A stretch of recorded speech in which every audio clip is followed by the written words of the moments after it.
Pag sinabing season, ano yung tumatakbo sa isipan mo? Siyempre, iisipin natin panahon. Ito ay isang period of time, isang occasion. Teka nga lang, bakit ko ba tinatanong yung salitang season or panahon? Dito sa Pilipinas, meron tayong dalawang seasons. Ito yung rainy seasons and summer season. Yung rainy season, ito yung tag-ulan, tagbaha, binabaha tayo. Pag rainy season, binabaha tayo, yung mga mabababang lugar. Nagre-render to from June to November. Pag summer season naman, syempre, ito yung panahon ng tagtuyot. Yung mga pananim, yung mga magsasaka, na natutuyo yung kanilang pananim na palay.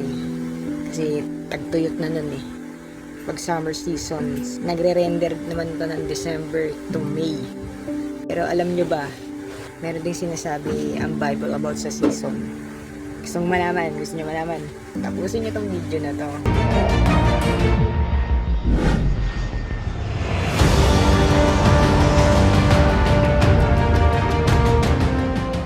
Hello mga brethren, isa na namang mapagpalang araw sa inyo. Samahan nyo o may share ako sa inyo about sa salitang season. Ano nga ba ang season? Sabi nga ng isa sa pinaka-wisest man in the world, walang iba kundi si Haring Solomon, King Solomon. Sabi niya sa Ecclesiastes 3:1, there is a time for everything and a season for every activity under the heavens. May tinalaga pala kapanahunan ang Diyos buhay ng bawat isa sa atin, at dapat daanan natin yung season na yun na tumatakbo sa buhay natin. Mga panahong lumilipas sa buhay natin. Minsan nga di natin namamalayan ang bilis na ng panahon. Dati bata ka pa lang, ngayon magulang ka na. Kaya bilis magbago na at lumipas ng panahon. So hindi dapat natin sinasayang ang panahon na ibinigay sa atin ng Diyos. Huwag nating sayangin sa mga bagay na walang kapararakan.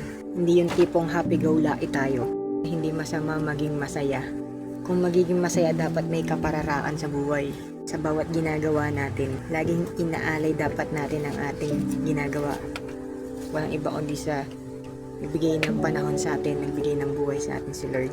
Sabi pa rin ni Haring Solomon sa Ecclesiastes 2:11, nang magkagayoy, minasdan ko ang lahat ng mga gawa na ginawa ng aking mga kamay, at ang gawain na aking pinagsikapang gawin, at narito lahat ay walang kabuluhan at nauuwi sa wala at walang pakinabang sa ilalim ng araw.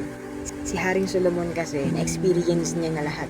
Experience niya na lahat ng luho ng mundong ito. Karangyaan sa buhay, babae, kayamanan, galing, karunungan sa mga panahon na lumipas sa kanyang buhay, sa mga panahon na nagdaan sa kanyang buhay. Pero wala palang kwenta ito kung walang Diyos sa buhay niya, kung kaya naisulat niya ang Book of Ecclesiastes. Kung hindi pala natin inaalay sa Diyos ang bawat ginagawa pala natin, plano at hangarin natin, ito'y walang kabuluhan. Kahit ano pang na-achieve natin sa buhay natin, walang saysay ito kung hindi natin iniaalay sa walang ibang lumikha sa atin, ang Diyos. Yung mga panahon na ibinibigay sa atin ng Diyos, pagyamanin natin, pahalagaan natin, hindi natin sinasayang sa wala. Siyempre, at huwag natin iniiba yung season natin na inilaan sa atin ng Diyos. Kung tayo ay estudyante, kabataan, enjoy natin at ayusin natin. Magpakadunong tayo para sa future may maganda tayong buhay. Sabi nga ng national hero natin, si Jose Rizal, ang kabataan ng pag-asa ng bayan. Kaya mag-aral tayo ng mabuti. Dahil season natin to bilang mga kabataan eh. Hindi yung binabaliktad natin yung season natin. Nag-aaral ka. Imbis nag-aaral ka, pinag-aaral ka, nagbubulakbol ka. Hindi rin yung tipong nag-aaral ka, nanganganak ka naman. Nabuntis ka, nag-aaral ka. No judgment. Walang panghuhusga sa ganoon. Hindi mo tuloy na-enjoy ang pagiging bata, ang season ng pagiging kabataan. Lumalaktaw tayo, nilalaktawan natin. Kaya dapat ingatan natin ang panahon na ibinibigay sa atin ng Diyos. Pahalagahan natin, ingatan natin. Paano kung wala ng second chance? Hindi nasasayang yung mga panahon na ginagawa natin na walang kabuluhan. Tama naman, di ba? Mahalaga ang season sa atin. Siyempre, may mas nakabuluhan ang panahon na binigay sa buhay natin kung naglilingkod tayo sa Diyos. Iniaalay natin ang buhay natin sa paglilingkod sa Kanya. Alam mo yun, masarap kaya maglingkod sa Panginoon. Buong buhay mo, inilalaan mo sa Kanya, iniaalay mo sa Kanya. Siyempre, yung buong buhay mo na inilaan mo sa Kanya, hindi ka naman talo dun.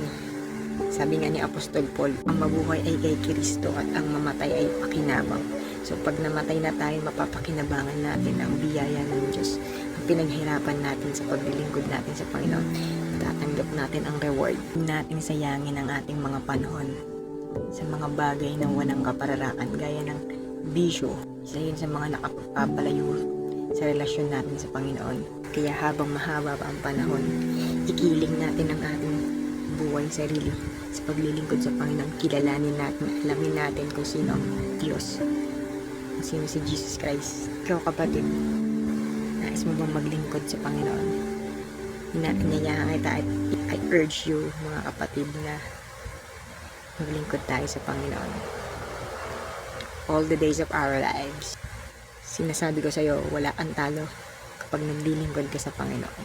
So yun nga mga kapatid, hanggang dito na lang ang playing video clip na to. Sana naway nakatulong sa inyo, at kung saan mga kayo naaabot ng video na to, kung saan makarating ng video na to, pwede nyo i-comment dito kung taga saan kayo para malaman ko kung saan nakarating ng video na to, kung anong lugar.